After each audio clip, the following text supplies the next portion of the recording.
lots of bad ads.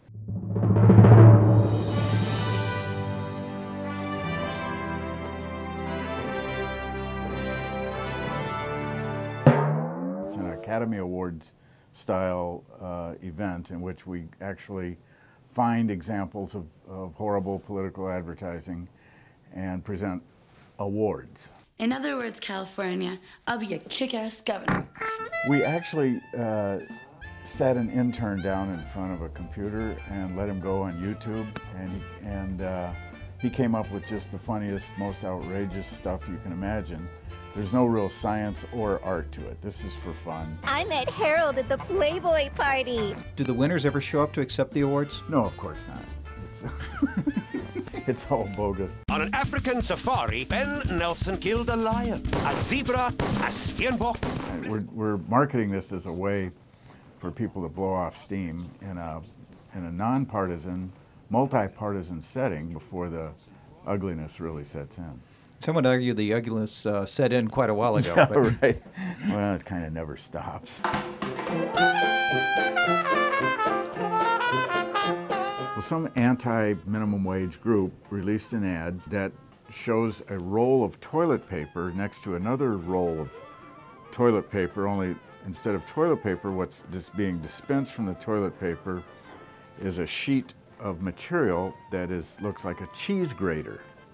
So the idea is you would be wiping with a cheese grater, and it's just... That's not a pleasant image, is it? I don't know what they were thinking. There's a whole genre of ads that are bad because they're just ridiculous. You look at them and you go, what were they thinking? And you think to yourself, there ought to be some way for them to sue their media consultants. You mean like the one with the hand puppet in the background? Yeah, there's another one where there's some reference being made by the speaker to her opponent being a puppet, and there's this sock puppet that sticks up over a cubicle partition. My opponent is a puppet of the Bush administration. Her policies target legal trade instead of illegal immigration. And it's going the whole time she's talking, and it's just, it leaves you kind of perplexed and speechless. We found an ad from 1952. This was the first presidential election in which there were any TV ads at all.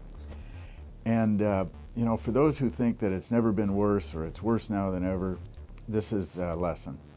This ad tries to link Eisenhower with Bob Taft, and they do it with an ad that looks like an I Love Lucy opening still. It goes, Ike, Bob, Ike, Bob. Ike, Bob, Ike, Bob. And then, interestingly, we have an ad cut just last year that you would swear is identical. It shows Valentine's being drawn around John McCain and George W. Bush. We're going to stay the course in Iraq.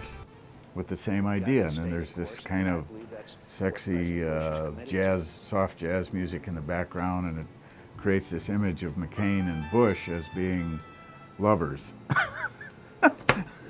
in an effort to pin the two together. In other words, you know, guilt by association.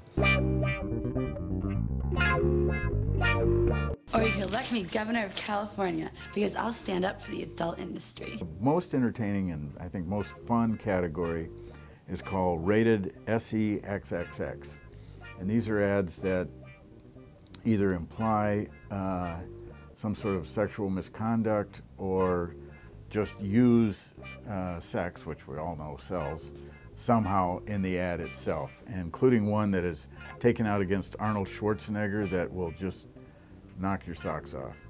Basically presents Arnold by taking segments from his movies as a basically a dissolute pervert. Hi, sexy. You've reached the live one-on-one fantasy line. There's an ad in which an incumbent office holder is accused of making a call to a fantasy line. The facts of the case are these, that it was the call really, it was determined that the call really was made in error because the fantasy line was one digit different from a very legitimate and frequently called number. The call lasted about 10 seconds until the person could figure, I mean, all this is documented, until the caller could figure out that there was the wrong number. And yet, because that call appeared on an official government record, and in fact the call was made to a pornographic purveyor, the attacker, in this case, actually represented it as making phone calls to a pornographic site. I mean, they really, despite the facts, tried to represent him as using taxpayer dollars to call porn sites. And it's just a classic example of unfair, hideously distorted advertising. And everything that was presented in the ad, though, was factual. yes, right. But it was absolutely untrue or Right. distorted. Exactly. And to some degree, this is happening in all too many political ads to this day. Harold, call me. We can do better than this in advertising.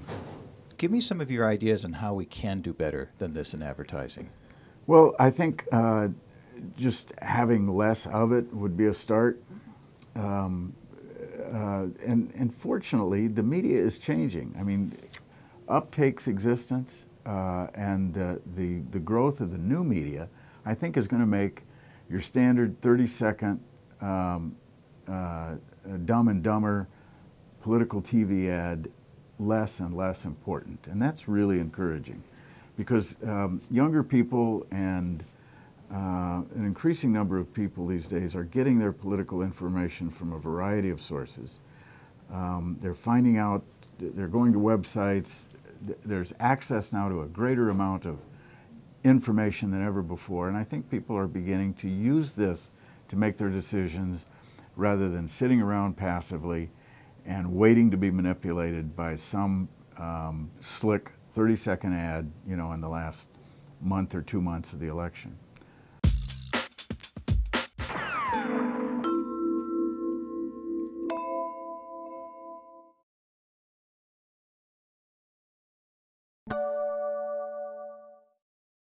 Democrats apply directly to the problem. Democrats apply directly to the problem. Democrats apply directly to the problem.